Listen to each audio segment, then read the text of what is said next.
Krishna prayer house మరియు centre సంఘముల తరపున ప్రభు పేరిట మీ అందరికీ నా ప్రేమపూర్వకమైన వందనములు. ఈరోజు దేవుని వాగ్దానం 2వ దినవృత్తాంతములు 20వ అధ్యాయం 17వ వచనం. భయపడకుడి, జడియకుడి, యెహోవా మీతో కూడా ఉండును.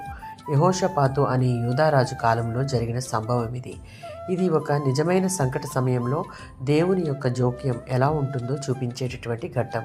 యూదా దేశంపై 3 శత్రువుల సంయుక్త సేనలైన మోయాబీయులు, అమ్మోనీయులు, శేయీరు దేశీయులు దాడి చేస్తూ ఉన్నాయి. అప్పుడు యెహోషాపాతు రాజు భయపడి ప్రార్థనలో దేవునిని ఆశ్రయించాడు. ప్రజలందరితో కలిసి ఉపవాస ప్రార్థనను నిర్వహించాడు. దేవుని యొక్క ఆత్మ యెహీజీయేలు అనే లేవీయుడిపై వచ్చి అతడు దేవుని సందేశాన్ని ప్రకటించి ప్రజలతో భయపడకుడి, జడియకుడి, యెహోవా మీతో కూడా ఉండును అని ధైర్యం చెప్పాడు.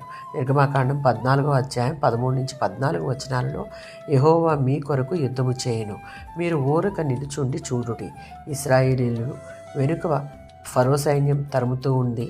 ముందు ఎర్ర సముద్రం ఎటు వెళ్ళలేని పరిస్థితులు అలముకున్నప్పుడు మోషే వారితో ఊరక నిలుచుండి దేవుడు మన పక్షంగా చేసే కార్యమును చూడండి అని చెప్పినటువంటి సందర్భం నుండి మనకు ఎలాంటి విపత్కర పరిస్థితులు ఎదురైనా దేవునికి అప్పగించి ఆయన చేసే కార్యం కొరకు ఎదురు చూసే విశ్వాసము, నిరీక్షణ కలిగిన విశ్వాసులుగా ఉండాలి అని తెలుస్తూ ఉంది.